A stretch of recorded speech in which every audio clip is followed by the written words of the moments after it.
Hello, and welcome to another episode of Scavenger Life. This is episode number 361 at scavengerlife.com. Last week, I loved hearing people's different experience with selling on platforms other than eBay. Yep. Yeah, we had Diversification. We just talked about our experience just with trying to sell on other platforms. People are like, you should diversify, sell other places. Right.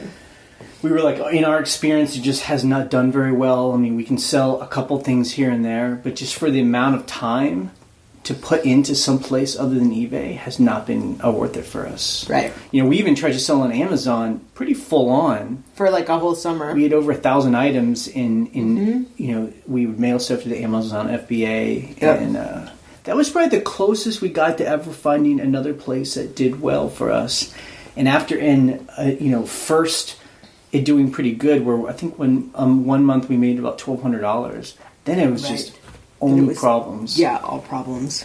And at the same time, we had just stopped listing on eBay. Right, because I was so focused on doing Amazon. So I realized we had to do one or the other, and we dropped Amazon. Anyway, and it is interesting, there weren't really anyone that came on the forums who sold on Amazon. That was interesting. I don't know if the Amazon people have kind of stopped participating in our forum, but I expected there to be people to give shout outs to how Amazon does so well for them. Yeah, I mean, that was something for a long time that would always come up. But I feel too, in the past 12 months or so, I've been hearing little bits and pieces where people are talking about Amazon isn't working for them because of they've raised fees. Right. They started to now do storage fees on... More storage fees. That's what's changed. On one-off items. That was a really cool thing. You could send as many items as you wanted into Amazon, and the storage fees were minimal. Right. And now they do that thing, if it doesn't sell, it's within 6 months. 6 months, they start pounding you with fees. That's why we stopped, because we were like, we can't do a long tail game on Amazon. It was interesting. There was a new person that came on the forum. Her name is... Jemmy Jupiter. And, it was funny. She's, I guess, on all those Facebook groups to resell. Okay, yeah. That's a whole world that we're not really a part of. Yeah. But she says, that there's so many people that diversify themselves into insanity. Yep. Which I really love that phrase. Yep. Because it really is kind of the thing that... the gurus are people who want to tell you how to sell. They're really you got to sell everywhere. And for somebody new, I think that is just a recipe for disaster. You're trying to figure stuff out. It's hard enough trying to figure out how to sell on one platform. Right. And then someone's telling you, well, sell on all 5 of these platforms. Right. Poshmark, Etsy, Craigslist, Facebook, eBay. Get your own Shopify store. Mercado, build a Shopify store, become a social media guru, and it's just how is anyone going to figure all that out? And I will say, just because we don't do something doesn't mean other people can't do it. I feel like some people kind of come at us why are you telling me I can't do this? You can do anything you want. Yeah. We're just saying what works for us, and I guess I just want to be the voice out there. Is that if you don't want to diversify, we've only sold on eBay primarily, full time for a decade, and it's been fine for us. Yeah, it's just not true that you'll lose if you don't diversify. Not saying we aren't always looking around. Right. We'll do little experiments on different places, but we've never found anything else to really. Yep, that's just our experience. Pop. Yeah. Also, I noticed too, these kind of conversations are interesting because it really does depend on your income need, Yeah.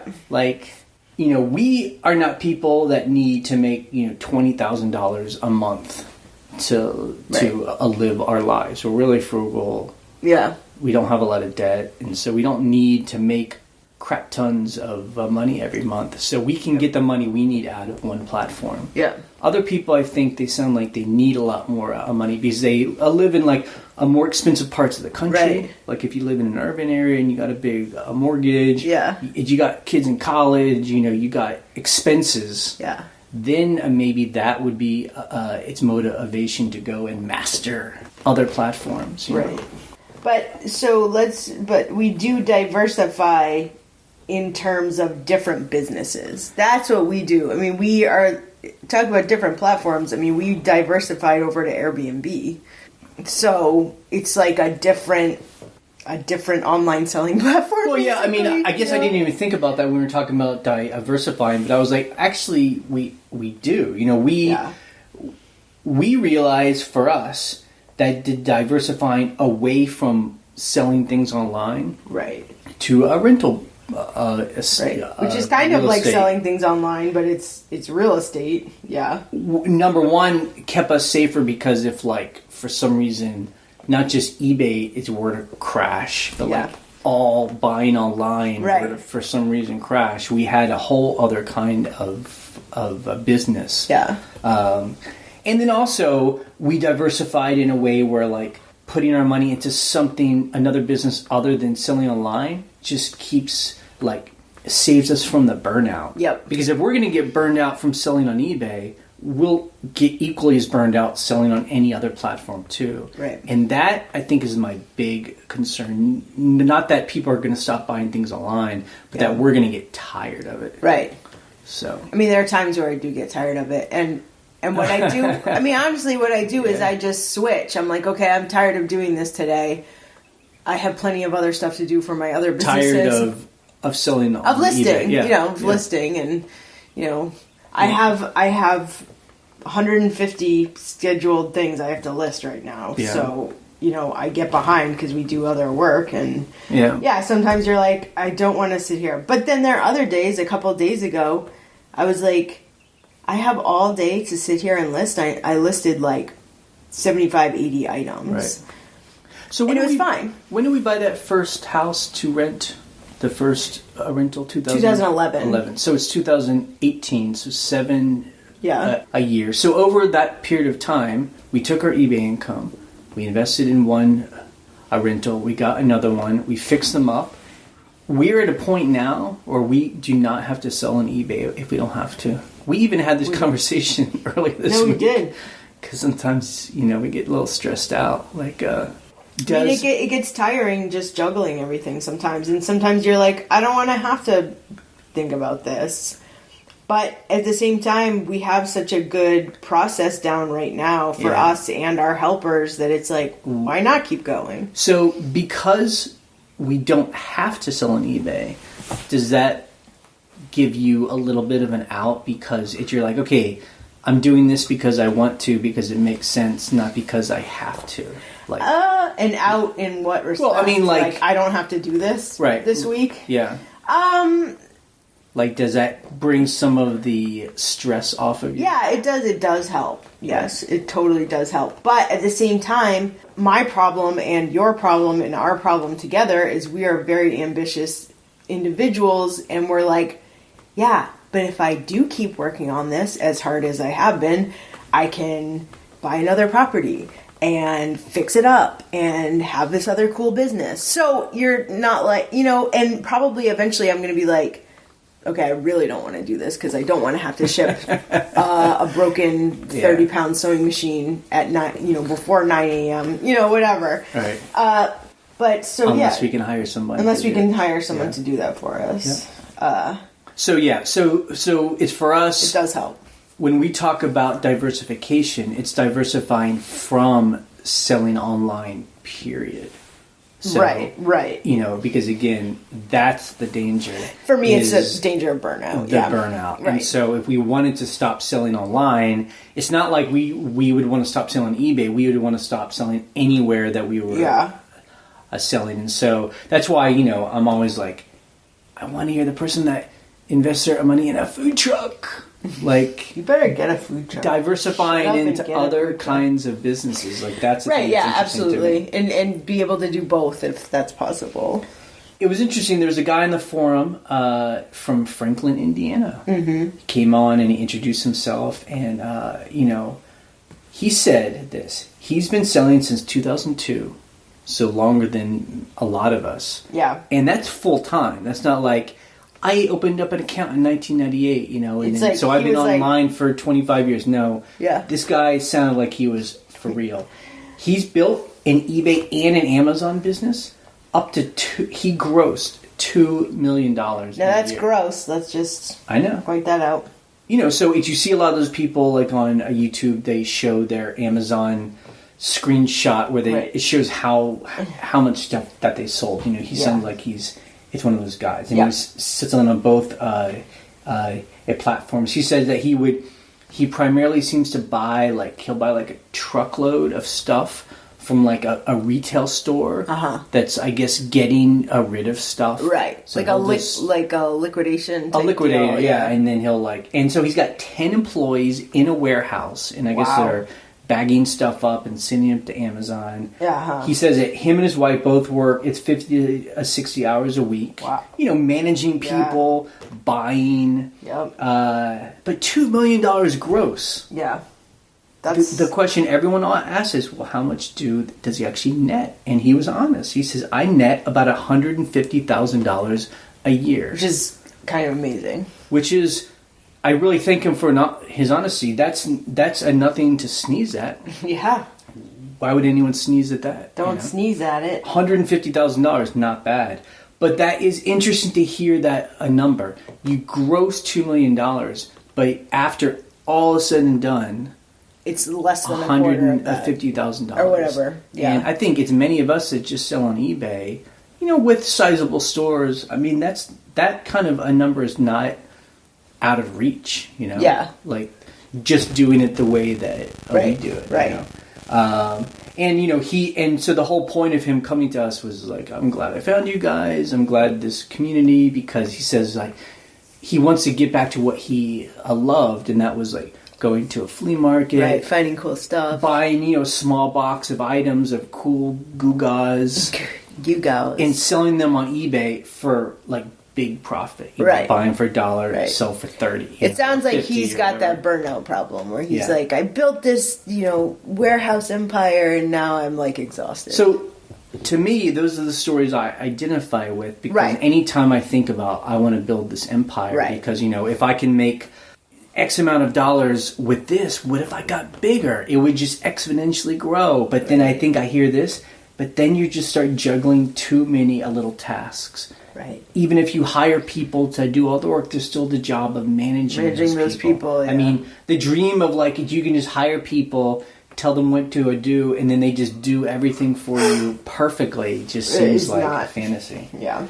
Okay. Well, speaking of that amount of net money a year, we had a friend visiting us who makes about that at his job. $150,000. Yeah, like he's a tech guy. Right. Makes good money. Like he gets like a quarterly bonus. I mean, it's just great. Like, they automatically put money into a retirement account. Great benefits. It's like that kind of dream job. So of course, are we talking about fun, cool projects and cool things? No, we are talking about budgets with him. We were like, because we met him 15 years ago when he was like a freelance artist who like worked part-time in a grocery store. So he's like really moved up, and so Jay, instead of like having a heart-to-heart, like, oh, it's great to see you, whatever, he's like, so let's sketch out a budget. What are you spending your money on? My first question was because, it's nice to have friends where you can talk about that stuff. Everyone's income. Yeah, because we talked to him about it. It just seems like, I don't know if it's a generational thing or like just who people are. An ego thing. It's just like, people don't like to talk about how much that they make. We love talking about it, and he's a good enough friend where he was very open about how much he makes. And then it just really surprised me. He had no idea how much he spent every month, And so, we actually started breaking it down. Okay, he's got 2 daughters who are just out of college. So, I mean, that's a big chunk of change, And a lot of those are decisions like, should you be paying for all this stuff? Like buying them cars. Right. Yeah. Not just paying for school. Paying for their car insurance, but that's between him and his daughters. But, it's just like, and his wife also makes about $75,000 a year. So they're making crazy money.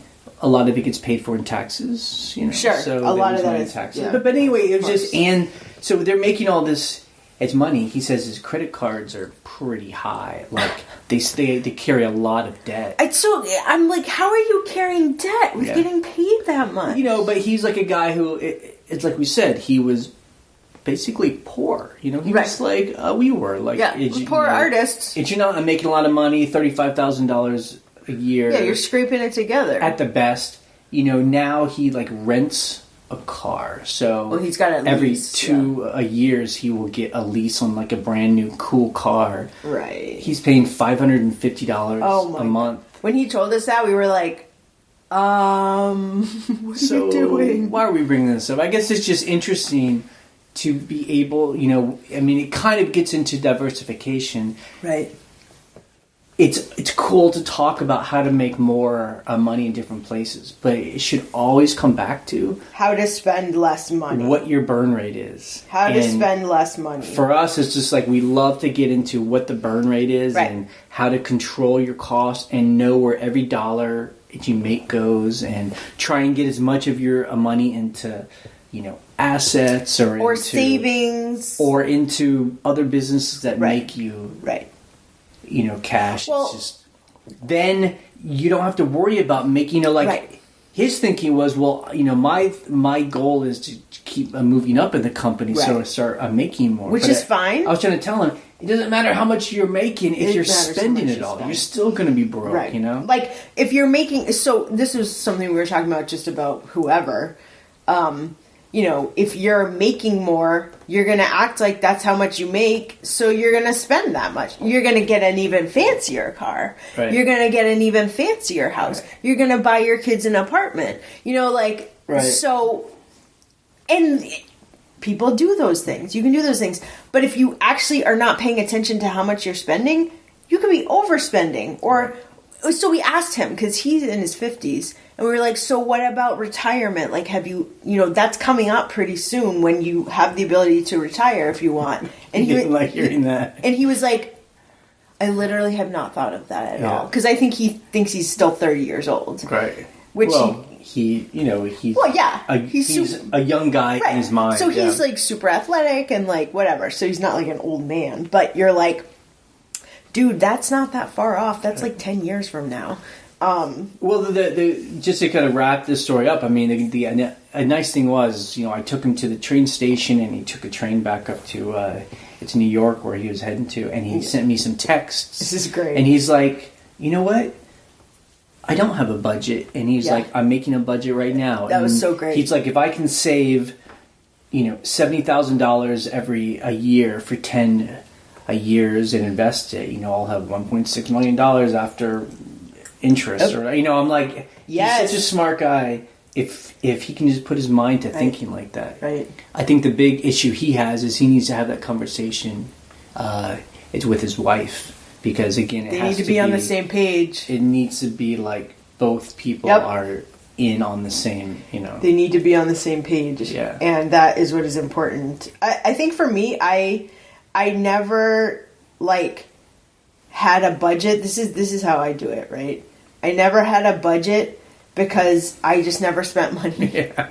So I'd just be like, oh, it doesn't matter because I literally spend no money. So I know I have money. I'm a lucky man that I am with the most frugal person on the planet. It's just like, oh, I have to buy food for myself? Yeah.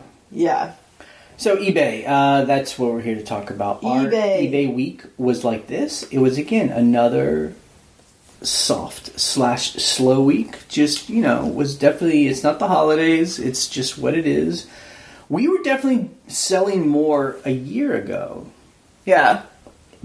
In this time of a year than now. But the year before that, it was also slow. So I don't know.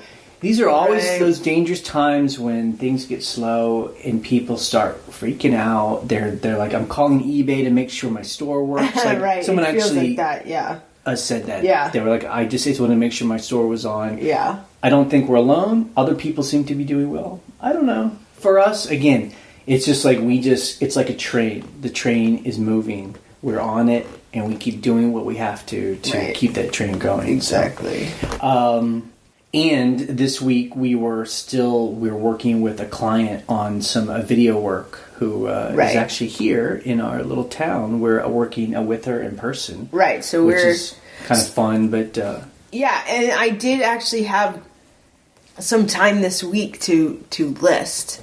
So it was like a random afternoon that I had off, and I was like, I'm just going to sit here at the kitchen table, put the radio on, and list. Feel like no, it's great. It felt great. It felt great. I mean, I know we were literally just talking about burnout, but it was one of those times where I hadn't been listing anything because we'd been preoccupied with another, job. And I was just like, I got to get through this certain section because it's about to schedule itself. You can change the schedule date, but I was like, I'm holding myself to that date and I'm getting it listed. So I did. So let me talk about some numbers and then we'll do the things we sold. Okay, our main store. We sold 32 items. We made about $1,200. Our second store, we sold 4 items and we made about $300. Not bad for 4 items. The kind of money that's, again, slow, fast, that's the money we need to make. I'm not stressing out. Like, that's good. Right. Things we sold, unfortunately, we had one that got away. We took an offer on a poster, $450. The guy kept telling us he was going to pay us, and he just never did. And it sucks because unpaid item. This guy is also a seller, a very casual seller, but he does have feedback as a seller, selling like vintage, whatever, clothes and memorabilia and stuff. So he gives us an offer on this original artwork for $450. Great. And he even messages me, hey, I need to pay on my credit card, and I'm going to pay you tomorrow. So we give him the next day. Don't hear from him. I message him, hey, let me know when you're going to pay for this, and I'll ship it out to you right away. Never says anything. I open an unpaid item, doesn't say anything. I send the personal appeal of like, hey, we're going to close this, and you still have time to pay, but we're going to sell it to someone else, after we close it, whatever we say. Nope, nothing. Yep. So it really sucks on sales like that, where you're like, dude, first of all, I took a lower offer. Second of all, I was willing to wait for you to pay. And well, the main thing is it's a significant amount of that's a lot of money for a week. When you take those offers, it's like, yes, we sold it, and then you really didn't. It makes me mad. It is just what sucks. It is. But that does not mean we don't like its make offer. 98% of people actually pay. It's just someone else will buy it. It's just it was nice to have sold it right then. We sold some stoneware plates and mugs. We sold some plates for $60 and some mugs for $80. And I love stoneware. I love Japanese stoneware, vintage like 70s Japanese stoneware. I think it's great. These mugs were these German, like, Bavarian, what do you call them? Steins. They're Steins, but they're, like, for Oktoberfest, basically. So there was a set of 5 of them. It totally sucked to pack, both of those, because the plates were a set of 7. But it was one of those things where... So, did you pack it by... So the plates, what I did was I wrap each plate in, like, thin bubble wrap. It doesn't have to be super thick. Thin bubble wrap. I encase it in some cardboard. Each one's encased in cardboard. I take the stack of them, like the encased, I put them in a box where they all fit, and I kind of pad out the box. So, like, you can shake the box and none of them move. And then I put it in another box with, like, shipping peanuts. Yep. It's basically double, it's kind of like triple boxed. The floating method, yeah. But it's double boxed with, like, shells. Because you're like, look, this guy paid however much, 60, it was actually $80 for the plates. And you're like, I don't want one of these to be broken when it gets there. I want it to, and then this Stein, same thing. I wrap each one up in like the thin bubble wrap, and then I encase it in cardboard, and then I put them in a box. I don't think I double boxed those because those were pretty well encased. And then I put them in like standing upwards with like the handles inside in a pretty big box with like peanuts and like you just like want to encase it so that when you shake it, nothing moves. So. Yeah, I mean, I think that's the thing about, ceramic, porcelain, stoneware, all that stuff. Easy to buy at auctions. You can buy a ton of it. It's at thrift stores. Right. So it's cheap to get. Right. it can often sell a pretty good price. But man, you really have to be on top of packing. You really have to, because what really sucks is you got a good price for it. You took the time and energy to pack it well, and then if it breaks, you're like... I mean, you insure those things. I actually sent both of those priority because these people were close enough. I think they were in the next state or whatever, so that it was cheap enough to send it priority, and I just did the included insurance in it. So. A couple of things we sold that I thought were interesting. We sold like a broken... Singer sewing machine. Yeah, Singer sewing machine. It was from 1915. It was just the machine. There was no encasing. The top part, no furniture. Those things, look, those things are made out of, I don't know if they're cast iron, but they're heavy as hell.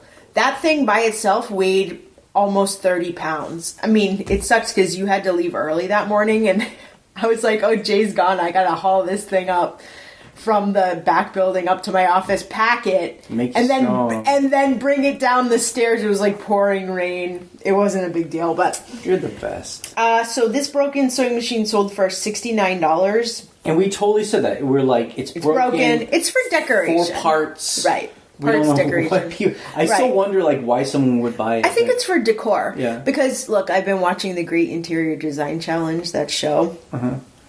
People love that stuff for decor. They're like, look at this beautiful old Singer. Because the old Singers have this, like, gold painted... I mean, they're gorgeous. Like Egyptian... Yeah, and this was the Egyptian one. You know, if you just, like, put it on a mantle, or one of my friends was like, oh, wouldn't that look great, like, in a fireplace? I'm like, yes, that's... So I'm assuming this is what the... So he paid... He was in Colorado. We're in Virginia. He paid priority shipping because he was like, I need this by Monday, basically. This was like Thursday. He paid like the same amount he paid for the thing. So he paid like $70 priority. Right. So that's fine. It was great. I had to double box that thing too. And that's a good example of like this idea that we're going to ship for free. Like things like this. How could you ever ship for free? Well, how you would ship for free is you would have charged $150 for that thing, and you only... And that had free returns on it, right? Because everything has free returns. So except for furniture. So again, this is an interesting case. We turned on free. You know, I philosophically don't agree with it, but that doesn't mean we don't try it. So we're going with eBay. Let's try it. I mean, if this guy got this thing, says, I don't really like it, just know a reason I don't need it, and sends it back, we have to pay... Right. Not to ship it to him, but we would have to pay to come back. And even at those good prices, we could lose $50. Yep. I mean, that is insane. We're only doing it because we're hoping what eBay says is true, that most people won't do it. But man, that's a pretty big risk for a small store like it is a risk. Okay, and then the final thing I just thought had been interesting. I found a vintage raincoat at a thrift store. It was a Swedish raincoat. Yeah, I just found of all things. It was just like in a pile. Got it for $1. But really cool. And it sold to the person I imagined, a buyer in Japan who wants that like old style, old like fisherman style, like so cool. $70. You know, I love it. It went to one of those shipping companies in like Portland or LA or something. Yeah. Scavenging, we didn't really do any this week because we were busy. I will mention this though. We have these like these fiberglass shell chairs for sale, which we've had for sale for a really long time. They're gorgeous. They're kind of like a knockoff of the mid-century, like the Ames chairs. They're old. They're like a 70s knockoffs of the 50s or 40 chairs. Yeah, they're gorgeous. They're fiberglass. They're in great colors. So I have like these like plastic shell chairs that you like buy on Amazon. Junky. They're junky at one of our rentals. Right. They look great. Like in the photos, they look great. The hinges on the bottom started breaking, and people are like, these chairs are broken. So we were like, we have shell chairs. We have gorgeous shell chairs. So this is kind of like a scavenge. So we went into our own inventory. I think I'm going to unlist these because I think we're just going to use these chairs throughout our rentals and stuff because they're beautiful. And the legs are black and they're steel, but they were like cut up and rusty and stuff. So I took all this time this week, like every morning I woke up and like spray painted the legs, and then I glued these like pads on the bottom. So We kind of scavenged from our own inventory this week. It was cool. Yeah. And just for the record, I always thought those would be... Those are better. That those would do well. Here's the thing about the shell chairs that I didn't buy them on Amazon. I bought them on Craigslist, so they were like a quarter of the price of the ones on Amazon. I really like the white. I thought the white looked really clean and bright, but if they're broken, that does not help me. I think it's a good example of what's wrong with this country. What's wrong with it? It's just that, it's easy to buy this stuff. Right. It's relatively cheap. Yeah. It comes right to you. Yeah. It looks great.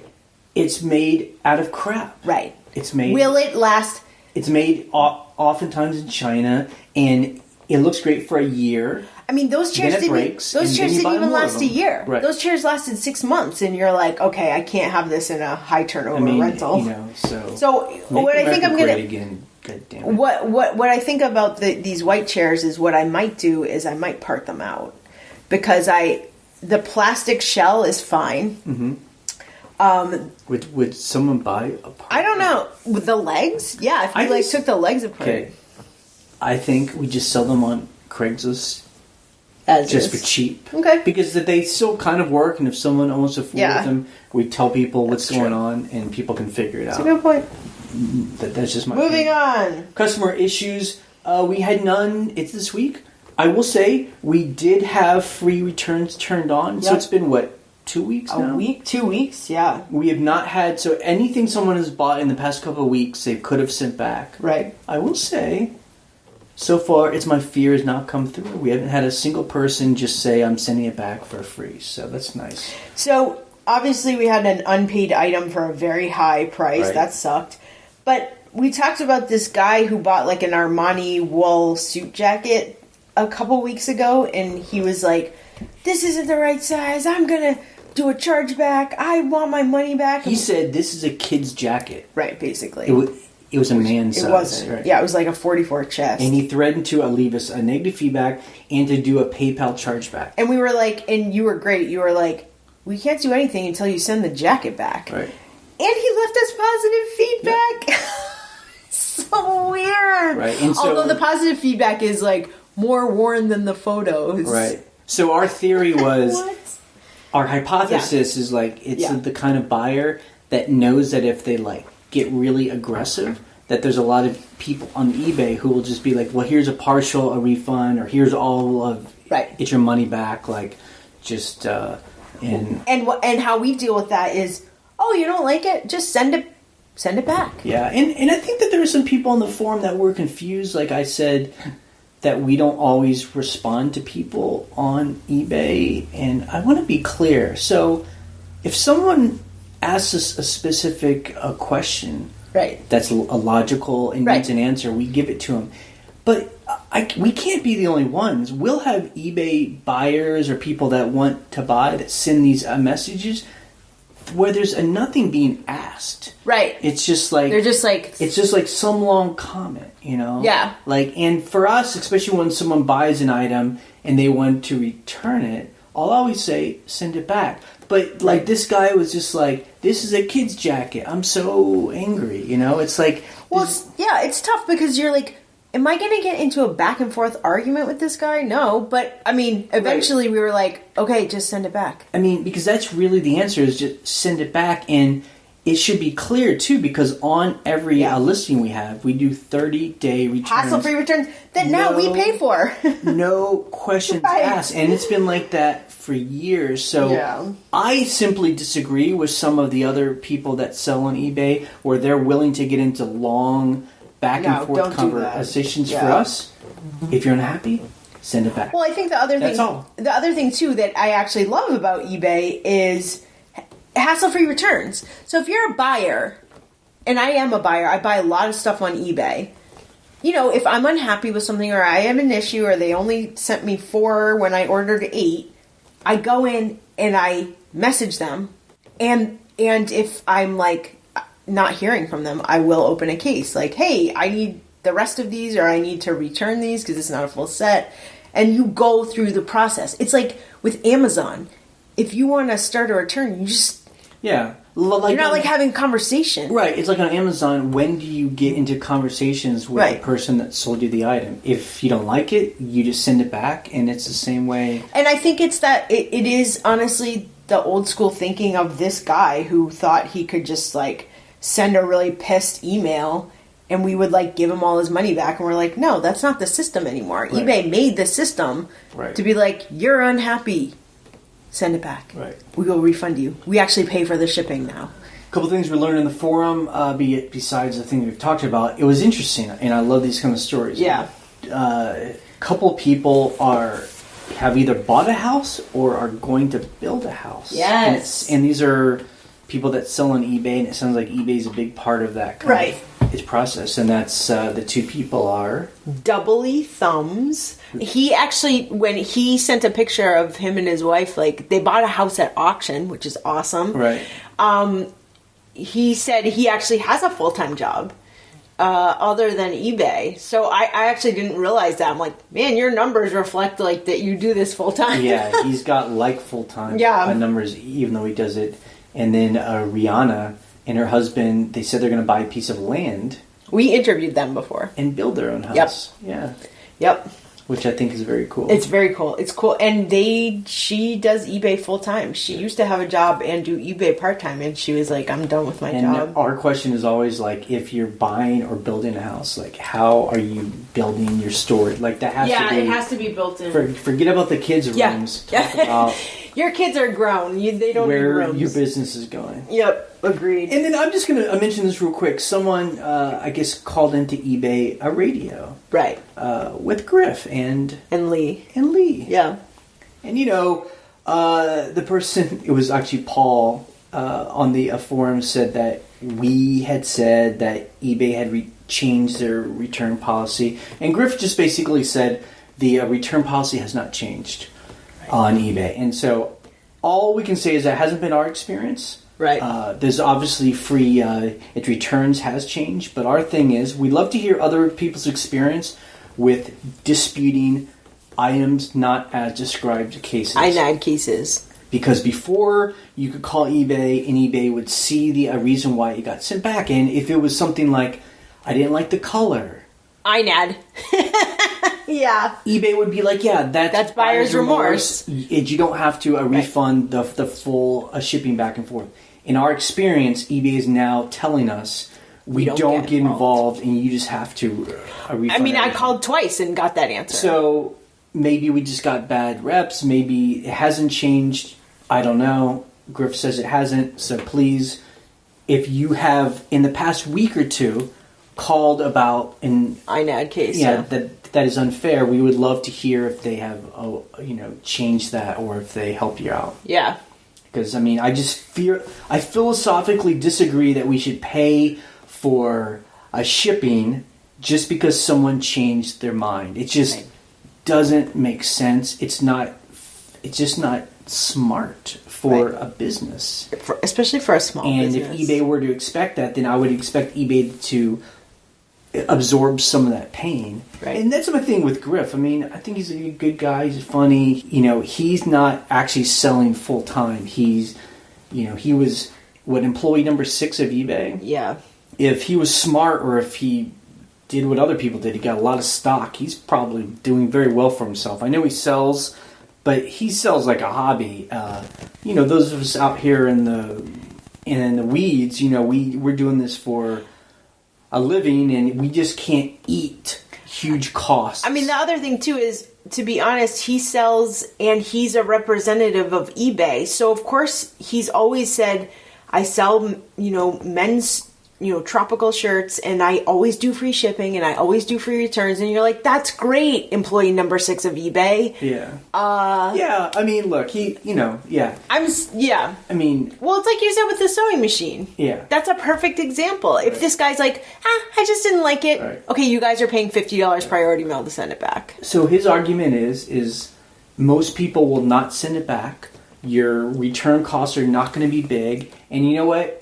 We're testing that, we're willing to go in and try that. So we have free returns. It's scary. And and I don't think it's wrong to be concerned because if we started to lose $400 every a month on a shipping, that would be a significant hit to us. Yeah, it'd be huge.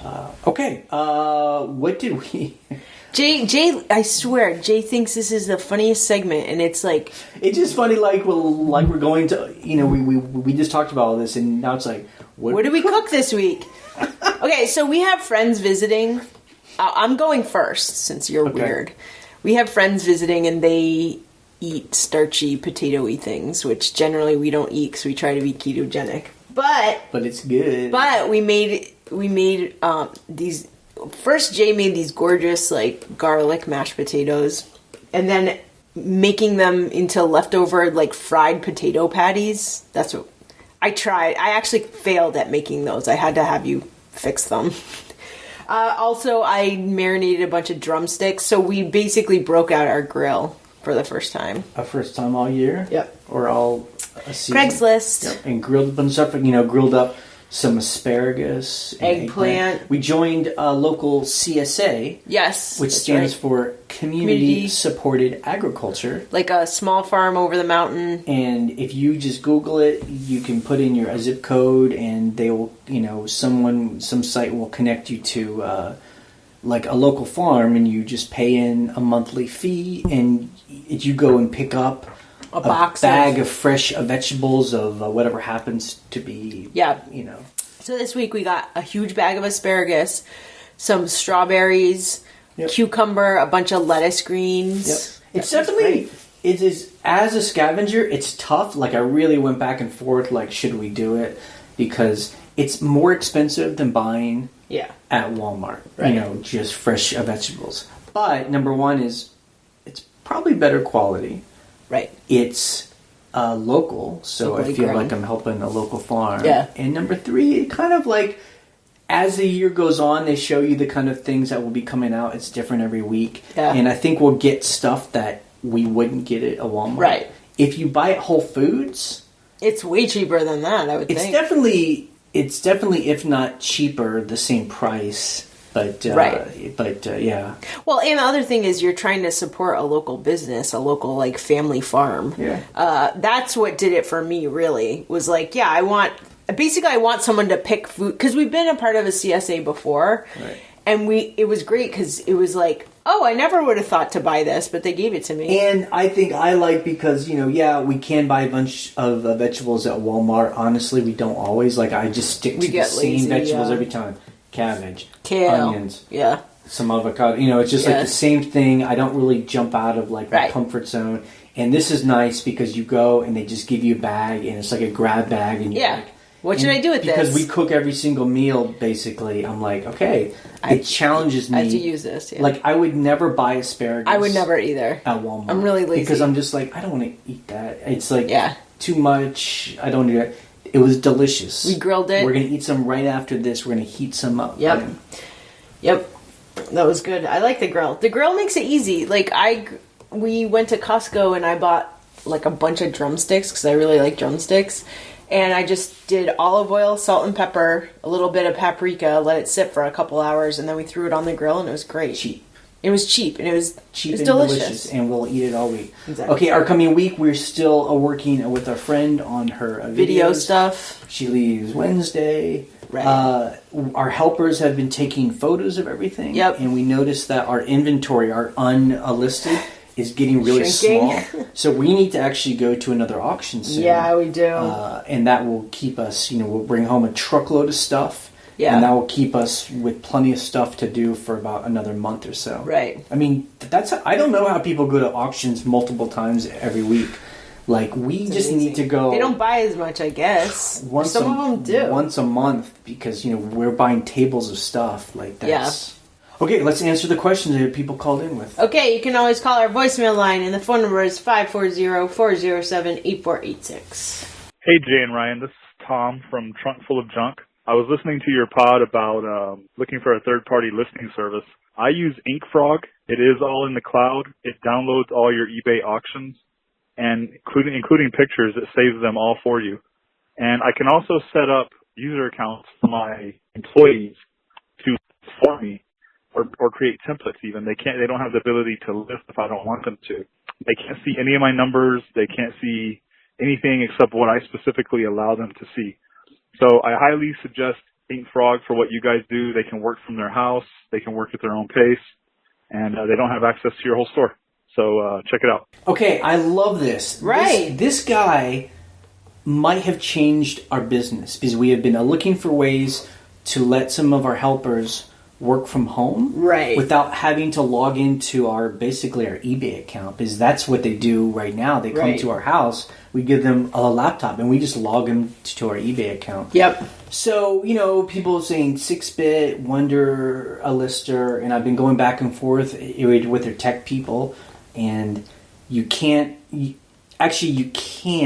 kind of make employee accounts, but you can kind of log in from somewhere else, but it's a little counterintuitive and not easy. Yeah. It's like it's remote accessing. Anyway, this guy, Ink Frog, I've looked into it. I think it's a thing. Okay, I will look. Yeah, I'll look at it. It's all in the cloud. That's what I want. I want it in the cloud. It's just what we imagined, Yeah. So we're going to try it out and see if it works. Yeah, I want to check it out. Thank you for calling, and that is awesome. Hello, this is Brian, the shoe guy. I wanted to pass on some information that I learned this week.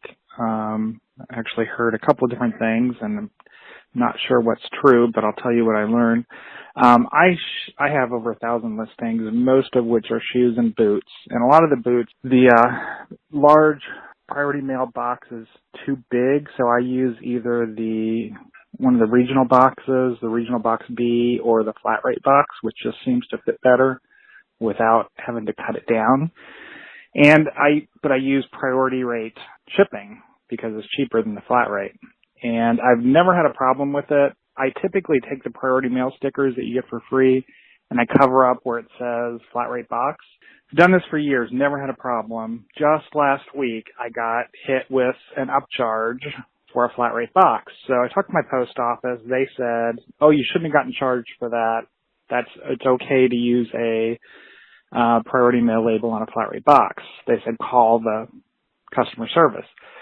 So I called the customer service and they said, "Absolutely not. That's bad information because they have an automated system and it reads the barcode on the flat rate box and it will upcharge you if it's less." So that's a little, different from what they said at the post office.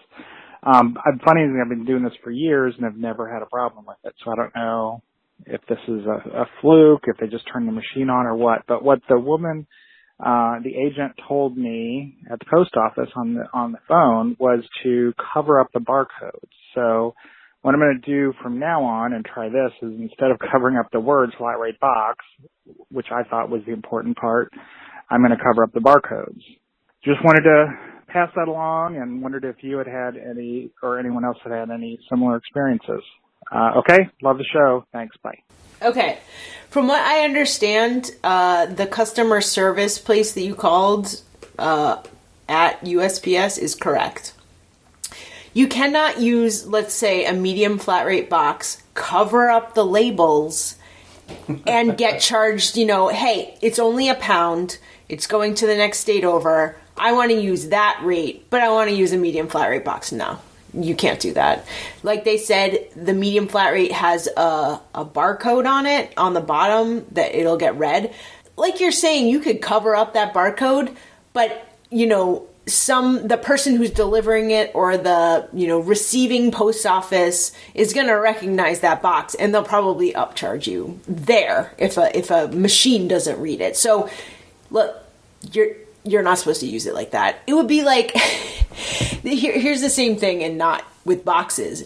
If you use a flat rate envelope and they're like, it's a flat rate envelope. It doesn't matter if you cover up the labels that say flat rate envelope or flat rate padded envelope, that's still what it is.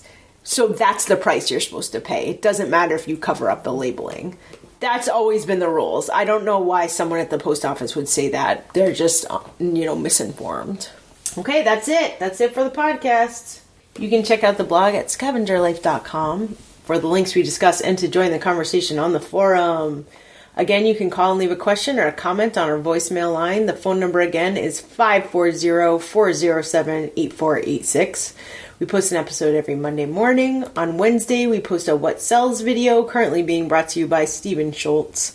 You can subscribe to us through iTunes or YouTube so you always get the latest episode. We are ending this podcast in 3, 2, 1.